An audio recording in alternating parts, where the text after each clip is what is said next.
I think I'm starting to fade, you guys.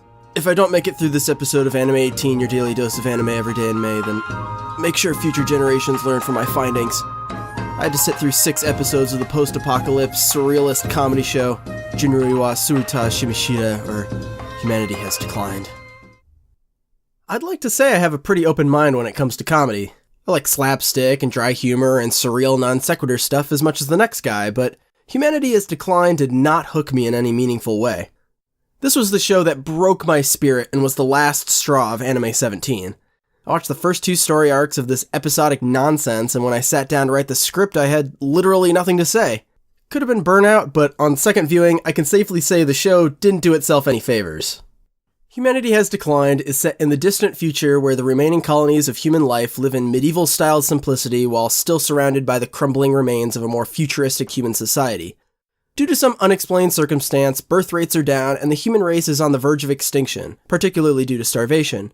Our unnamed protagonist lives in Camphorwood Village. She's the granddaughter of the village leader and acting mediator and ambassador between the small population of humans and the mysterious fairies. You see, these cute little sweet-loving childish fairies are now the dominant species on the planet due to their magic shenanigans and ultra-advanced technology. They just sort of appeared to fill the void after humanity went into decline. The show revolves around our girl, her silent assistant, and the wacky side characters getting wrapped up in the fairies' crazy plots, usually by supernaturally altering reality into a dark reflection of classic tropes and cliches. Guys, this show is way out there. And in a lot of ways, I think this premise is fun and interesting. In one arc, the characters get trapped in a simulated manga panel and must perform more and more outrageous scenes to satisfy an audience of fairies who let them progress further if they liked it. It's absurd and funny because they're able to poke fun at the medium in a really self-aware way.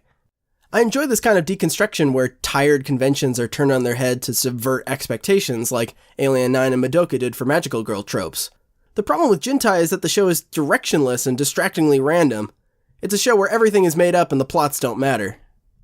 The protagonist is this overly cynical nihilist who's always trying to manipulate her situation to do the bare minimum and reduce any perceived loss, but with an outward persona as a bubbly public worker with people's best interest in mind. On her own, she's a pretty well realized and interesting character, but seeing this world through her cold, calculating lens, it really shines a light on the futility and meaningless nature of this show.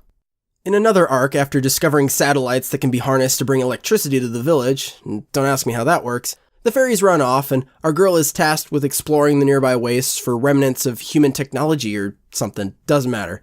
It devolves into this over-the-top Power Rangers-esque battle between 2 androids who can manipulate these little jelly guys and transform into a giant cat and deep-sea nautilus.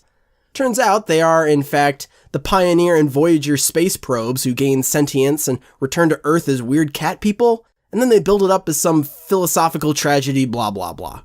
It doesn't mean anything. These are one-off characters with no bearing on the main cast.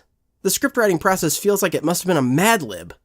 The girl meets an android driving a mechanized bulldozer. Then 100 trillion jelly monsters fart together and turned into a giant cat, and they lived happily ever after. There's deconstructive storytelling that has something meaningful to isolate and subvert, and then there's deconstruction to the point where even a skeleton of a story doesn't exist anymore, and that's the way I feel about this show. Maybe if the story had reined in the absurdity and been a little more focused, I could have bought into the whole conceit, but as it stands, Jintai has very little to hold my attention. The art direction doesn't even grab me that much. There's some interesting abstract imagery, but overall the colors and character designs are surprisingly bland. Despite the palette being bright and pastel, everything feels washed out and nothing really pops. I don't care about an anime having limitless potential and surprises in every episode if I don't have anywhere to put a foothold in. It's kind of the same problem I had with Ghost in the Shell, but at least Standalone Complex had a more grounded framework and solid world building. Not only has humanity declined, but so has my interest in further pursuing this anime. Be sure to stick around for tomorrow's installment of AniMay18. You never know what those kooky fairies have cooked up next.